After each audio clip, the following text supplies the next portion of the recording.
In this video, I show you why you must leave your leg putts short during your golf round to improve your score. Don't believe me? Then let's dive in. Hi guys, my name is Kevin and I'm normally working in Formula 1 as a data and strategy expert, but probably also like you, I'm a very passionate amateur golfer and I was always obsessed with the question, what really does make a good score in golf? And even though I've always been a big stats guy, after I've read tons of books, articles, watched videos and did my own research about golf strategy and course management, I came to the conclusion I was playing golf all wrong and you're probably too. So we all know that feeling.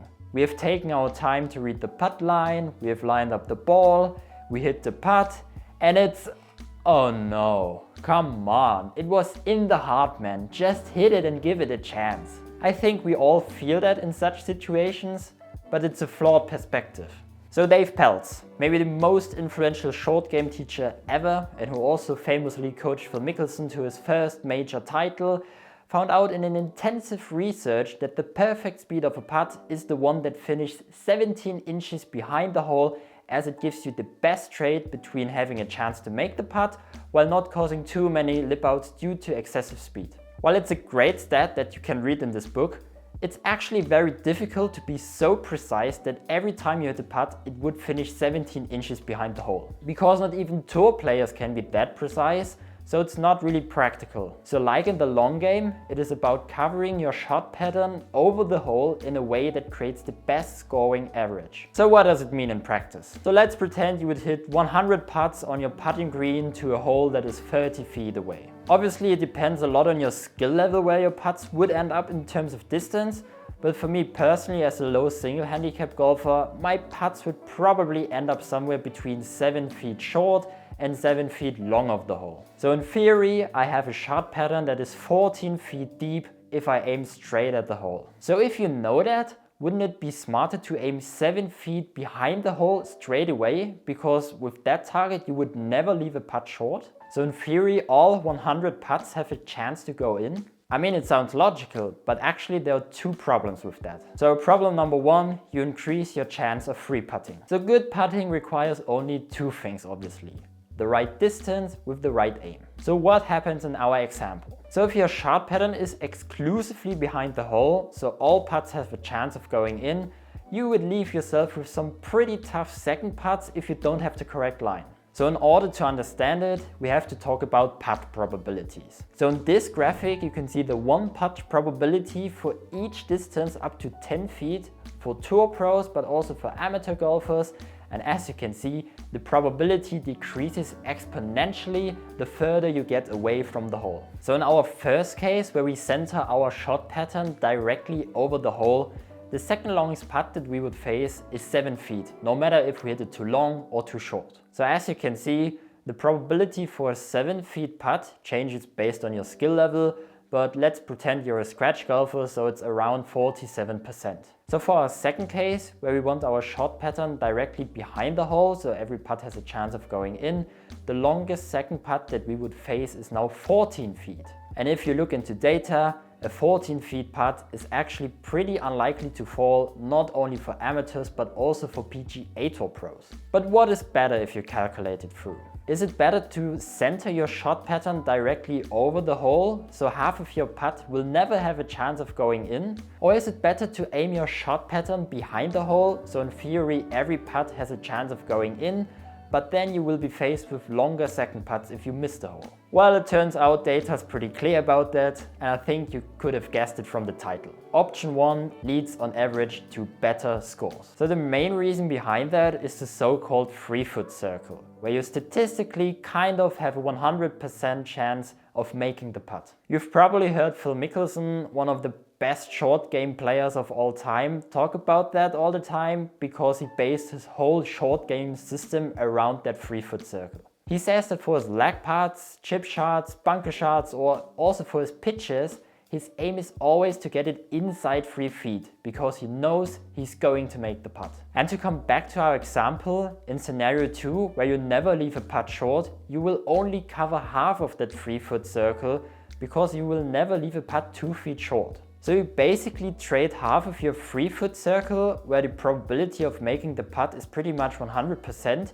to a circle that covers the area from 3 to 6 feet, where the probability for amateurs drops down to only 50%. And if you calculate that through, it's a pretty bad trade that will result in higher scores. So if you look at the data, it's pretty clear that the upside of not leaving any putt short can't make up for the increased difficulty for your second putt if you miss the first one. So yes, you will never leave a putt short anymore, and you will of course make more one putts, but on the other side, you will free putt way more often. So in other words, your free putt probability increases more than your one putt probability, which then leads on average to higher scores. But actually, there's a second problem, because the actual hole size decreases dramatically if you aim your shot pattern behind the hole. So what does it mean? It's pretty simple. The faster your putt is compared to the optimal speed, the higher your chances of lip outs. And the effect is way more dramatic than you think. So Aimpoint did an extensive analysis about this and calculated the actual hole size in relation to the speed a putt arrives at the hole. So as you can see here, a golf hole is 4.25 inches big,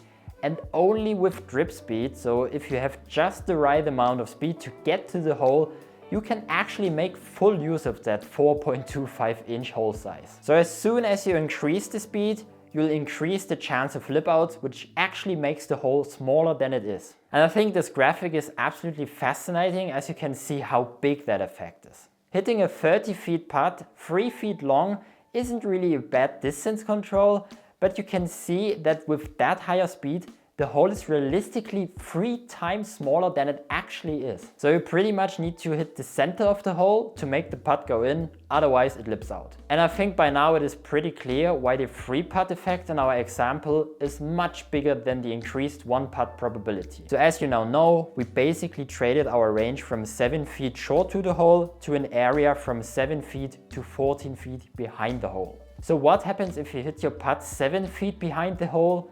Not even to mention 14 feet behind it. So as you can see with the stats from Aimpoint, not a lot. The actual hole size with that speed is so small that there's pretty much no chance of making it. You would need the most perfect of perfect lines to the center of the hole to make the putt, which is actually pretty unlikely to happen. So looking into data, you can say that putts with way too much speed basically have the same probability like putts that end up short of the hole.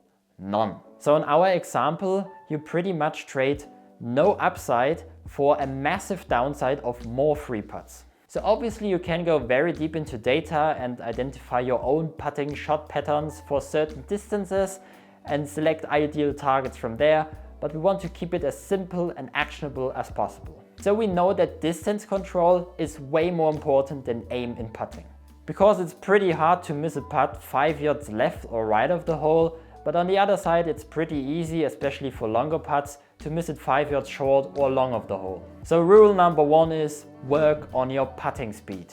But of course, shot patterns will differ based on the length of the putt. So on the one side, it's pretty unlikely that you're going to hit a 3-foot putt 7 feet long, for example.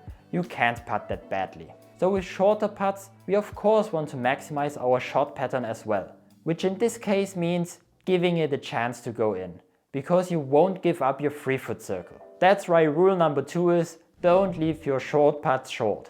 Well, it's pretty obvious, but the question is, what is the limit regarding the length of the putt? So at which point do I want to start to leave putts short? I would personally say that every putt inside a realistic circle of making it should have a chance to go in, which would be everything up to 10 feet in my opinion for amateurs. So you can start to leave putts short that are 10 feet and longer. So the remaining question is, what do I do with longer putts? So what I found out is an interesting analysis from Columbia professor Mark Brody, the legendary founder of the strokes gain system in golf. So he analyzed PGA Tour data and found out that pro golfers only leave 1% of their 4-foot putts short, which sounds very logical after that last rule, but PGA Tour players leave 50% of their 30 feet putts short. It basically means they center their shot pattern directly over the hole. So half of the putts that don't go in will end up short of the hole, while the other half will be behind the hole. And this leads us to rule number 3. Your distance target for lag putts is always the hole itself. And again, what do we mean by lag putts? I would personally say everything above 20 feet. So from a range from 0 to 10 feet, make sure to give your putts a chance of going in. From 10 to 20 feet, make sure to leave less putts short than you hit behind the hole, and everything above 20 feet, just aim at the hole regarding your distance so you get the 50-50 split between too short and too long. So to sum it up, to score better in golf, you need to leave a big portion of your putts short on the golf course. I know it myself. It hurts all the time when you have the perfect line, but you just miss a tiny bit of speed. But you know what hurts even more? Ramming every putt behind the hole and increase your free putt probability.